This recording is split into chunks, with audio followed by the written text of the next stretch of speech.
Hello everyone.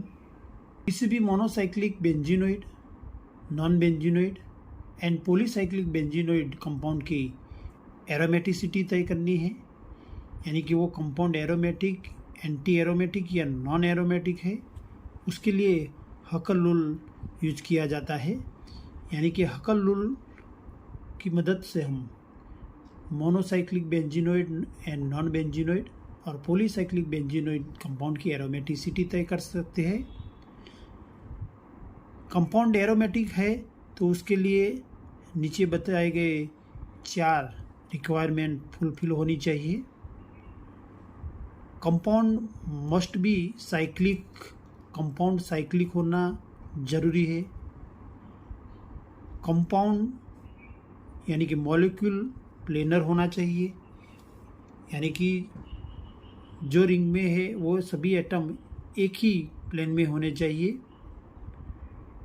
Molecule completely conjugate होना चाहिए, यानी कि रिंग में जो भी एटम है वो एटम sp2 हाइब्रिडाइज होने चाहिए, यानी कि सभी sp2 हाइब्रिडाइज एटम होने चाहिए जो रिंग में है।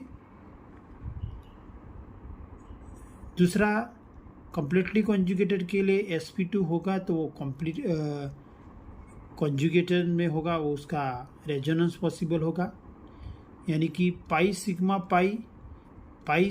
प्लस या पाई सिग्मा माइनस या पाई सिग्मा लॉन पेयर, ऐसी कंडीशन है तो वो मॉलिक्यूल कम्प्लीटली कॉन्जुगेट है।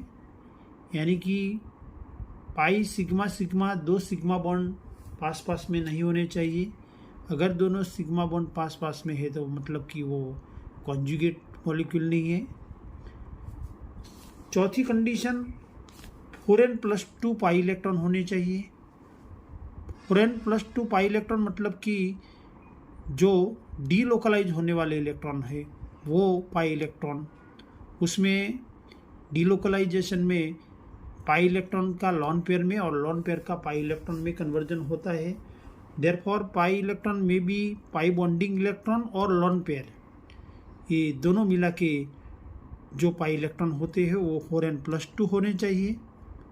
4n+2 मतलब कि यहाँ n = 0, 1, 2, 3 एट्सेट्रा है।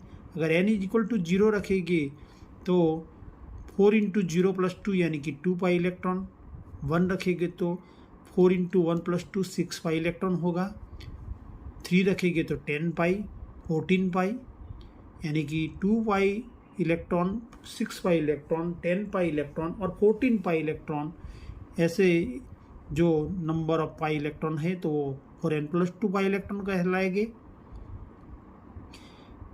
पाई बॉन्डिंग इलेक्ट्रॉन और लॉन पेयर इलेक्ट्रॉन अगर है तो दोनों मिला के, अगर लॉन पेयर का डीलोकलाइजेशन होता है तो वो मिला के पाई इलेक्ट्रॉन पेयर जो होती है वो pi electron pair odd number है, यानी कि 1, 3, 5, 7 है। 1 है तो 2 पाई इलेक्ट्रॉन है, 3 है तो 6 पाई इलेक्ट्रॉन है, 10 है तो 5 है तो 10 पाई इलेक्ट्रॉन है, 7 है तो 14 पाई इलेक्ट्रॉन है, ऐसा हम कह सकते हैं। मतलब कि अगर मॉलिक्यूल में पाई इलेक्ट्रॉन और लॉन पेयर मिला के total pi electron pair odd है तो वो 4n+2 पाई इलेक्ट्रॉन है, ऐसा हम कह सकते हैं। और जो भी मॉलिक्यूल ये चारों कंडीशन को फुलफिल करता है वो मॉलिक्यूल एरोमेटिक है, ऐसा हम कह सकते हैं। फॉर एग्जाम्पल साइक्लोप्रोपिनाइल कैटायन, साइक्लोप्रोपिनाइल कैटायन में अगर हम देखेंगे तो मॉलिक्यूल साइक्लिक है और ये दोनों कार्बन डबल बॉन्ड से जुड़े हुए हैं, यानी कि sp2 हाइब्रिड कार्बन है।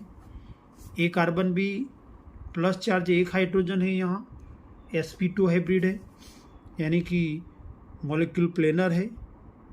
पाई सिग्मा प्लस चार यानी कि कम्प्लीटली कॉन्जुगेशन है, सभी कार्बन sp2 हाइब्रिड है। नंबर ऑफ पाई इलेक्ट्रॉन देखेंगे तो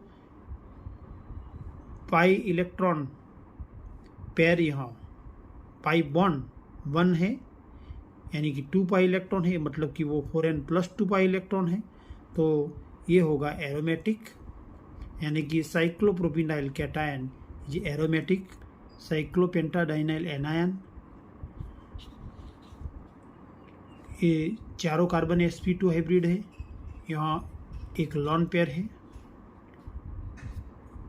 और वो भी sp2 हाइब्रिड कार्बन है, साइक्लिक है। सभी कार्बन sp2 हाइब्रिड है, मतलब कि प्लेनर मॉलिक्यूल है।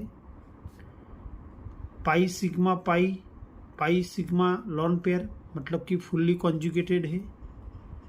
नंबर ऑफ पाई इलेक्ट्रॉन देखेंगे तो यहाँ रेजोनेंस होगा तो पाई बॉन्ड का लॉन पेयर में और लॉन पेयर का पाई में बॉन्ड में कन्वर्जन होता है।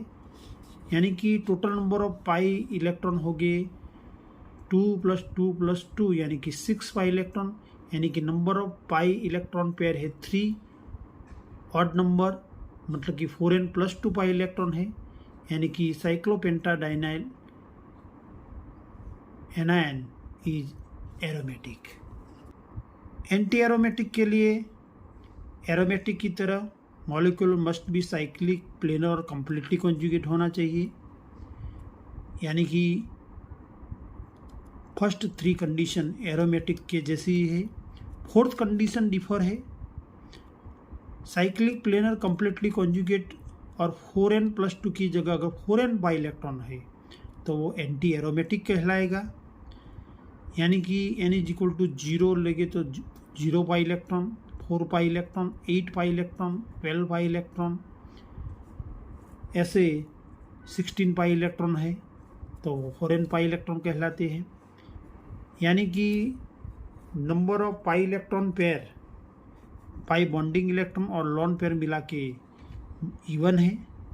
0, 2, 4, 6 है तो वो 4n पाई इलेक्ट्रॉन है और ऐसा कंपाउंड एंटी एरोमेटिक होगा। एरोमेटिक का मतलब है कि वो साइक्लिक कंपाउंड उसके ओपन चेन कंपाउंड से ज़्यादा स्टेबल है। एंटी एरोमेटिक का मतलब है जो साइक्लिक कंपाउंड है उसके होमोलोगस ओपन चेन कंपाउंड से लेस स्टेबल है। फॉर एग्जांपल साइक्लोब्यूटाडाइन, तो साइक्लोब्यूटाडाइन अगर देखेंगे तो साइक्लिक कंपाउंड है, 4 कार्बन रिंग में है, सभी sp2 हाइब्रिड कार्बन है और उसमें जो sp2 हाइब्रिड होने की वजह से प्लेनर है। नंबर ऑफ पाई इलेक्ट्रॉन देखें तो 2 पाई बॉन्ड है। Number of pi electron pair है इवन यानी कि 2, यानी कि 4n पाई इलेक्ट्रॉन है, मतलब कि ये एंटी एरोमेटिक है। यानी कि जो साइक्लोब्यूटाडाइन है वो उसके होमोलोगस 1,3-ब्यूटाडाइन की कंपेयर में लीस्ट स्टेबल है।